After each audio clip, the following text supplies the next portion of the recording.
നമുക്കൊരു നാരങ്ങ അച്ചാർ ഇടാമേ. ആദ്യമായിട്ട് മുളക് പൊടി,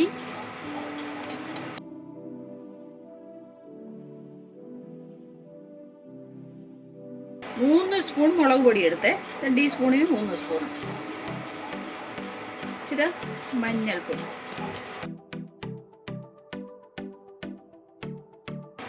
വെള്ളം ഒഴിച്ച് ഇതൊന്ന് കുറുക്കിയെടുക്കാം. ഇങ്ങനെ ചെയ്യുന്നത് എണ്ണയിലിടുമ്പോൾ കരിഞ്ഞു പോകാതിരിക്കാനാണേ. ഡയറക്റ്റ് എണ്ണയ്ക്കകത്ത് വേണേലും ഇടാം.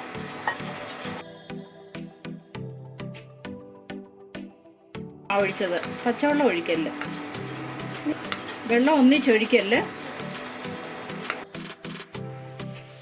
വേണ്ട മുളക് പൊടി ഇതിവിടെ ഇരിക്കട്ടെ. നമുക്ക് അച്ചാറുണ്ടാക്കാമേ. അതിന് നമുക്ക് നല്ലെണ്ണ ഒഴിച്ച് കൊടുക്കാം. വെളിച്ചെണ്ണയോ മറ്റ് ഓയിലോ ഒഴിക്കാം. നല്ലെണ്ണയാണ് കൂടുതൽ ടേസ്റ്റ് തരുന്നത്, അതുകൊണ്ടാണ് നല്ലെണ്ണ ഒഴിച്ചത്. എണ്ണ ചൂടായി നമുക്ക് കടുക് ഇടാമേ. കടുക് പൊട്ടി വരണം.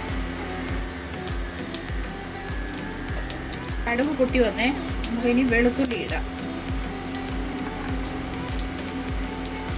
വെളുത്തുള്ളി ഉണ്ട് ഇതുപോലെ ഒന്ന് രണ്ടായിട്ട് കീറിയതേ ഉള്ളൂ. കളറൊന്ന് മാറട്ടെ വെളുത്തുള്ളിയുടെ.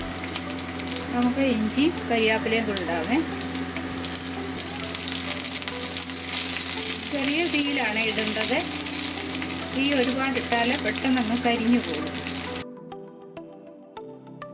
വെളുത്തുള്ളിയുടെ കളറൊക്കെ മാറി ഇഞ്ചിയും വഴന്നു വന്നു, കരിയാപ്പിലയും വഴന്നു. ഇപ്പോൾ ചെറിയ തീയിലാണ് കിടക്കുന്നത്. ഒത്തിരി തീ കൂട്ടിയിടരുത്, അപ്പം മുളക് നമ്മളിടുമ്പോൾ കരിഞ്ഞു പോകും. നമുക്ക് മുളക് പൊടി ഇടാം.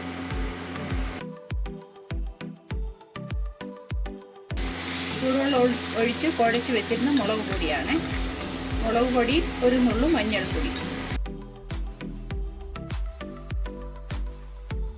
മുളകിട്ട് കഴിയുമ്പോൾ ഇച്ചിരി ദൂരെ മാറി നിൽക്കണം, അല്ലെങ്കിൽ ചുമയ്ക്കും. പച്ചമണം മാറും വരെ ഇട്ട് ഇളക്കി കൊടുക്കാം. എണ്ണ തെളിഞ്ഞ് വരണം. മുളകിൻ്റെ പച്ച ചുവ മാറുന്നത് വരെ ഇളക്കണം, അല്ലെങ്കിൽ പിന്നെ അച്ചാറിൻ്റെ ടേസ്റ്റ് പോകും. കായപ്പൊടി ഇട്ട് കൊടുക്കാം. 1/4 ടീസ്പൂൺ കായപ്പൊടി ഇട്ട് 1/4 ടീസ്പൂൺ വറുത്ത് പൊടിച്ച ഉലുവ. വീണ്ടും ഇളക്കാം.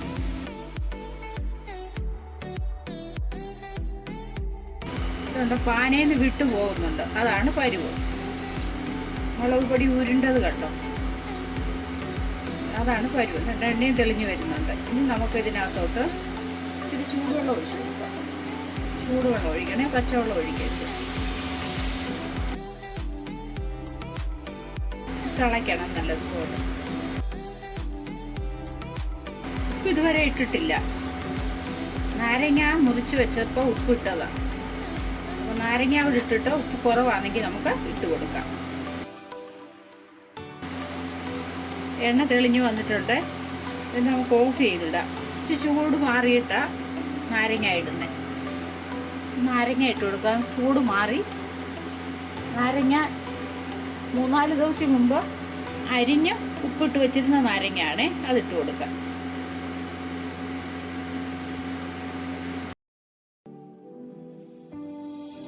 ചെറിയ ചൂടുണ്ട്, അതിനകത്ത് കിടന്നാൽ മതി നാരങ്ങ. നമ്മുടെ അച്ചാർ റെഡിയായി. ഇതിന് തണുത്ത് കഴിഞ്ഞിട്ട് ഒരു കുപ്പിക്കകത്ത് ഇട്ട് വെക്കാം. പ്ലാസ്റ്റിക് കുപ്പിയിലിടരുത്, ഗ്ലാസിൻ്റെ കുപ്പിയിലേ ഇടാവും. പ്ലാസ്റ്റിക്കിൻ്റെ കുപ്പികളിലോ ടിന്നുകളിലോ പുളിയുള്ള സാധനങ്ങൾ ഉപയോഗിക്കരുത്. അത് നമുക്ക് ശരീരത്തിന് കേടാം. തണുത്ത് കഴിയുമ്പോൾ നമുക്കൊരു ബോട്ടിലിലോട്ടാക്കാം. ഇച്ചിരി ഉപ്പ് കൂടി ഇട്ട് കൊടുക്കുക. ഇച്ചിരി ഉപ്പ് കുറവാണ്. തണുത്ത് കഴിയുമ്പോൾ ഇത് പരുവമായിരിക്കും. ഇപ്പോൾ ഇച്ചിരി ഗ്രേവി ഉണ്ട്. തണുത്ത് കഴിയുമ്പോൾ അത് പരുവമാകും. അച്ചാറ് കുപ്പിക്കകത്തോട്ട് ഉപ്പേരിയിടാം. എല്ലാവരും ഇങ്ങനെ ഒന്ന് ഉണ്ടാക്കി നോക്കണേ. വീഡിയോ ഇഷ്ടമായാൽ ലൈക്ക് ചെയ്യണം, സബ്സ്ക്രൈബ് ചെയ്യണം. Thank you.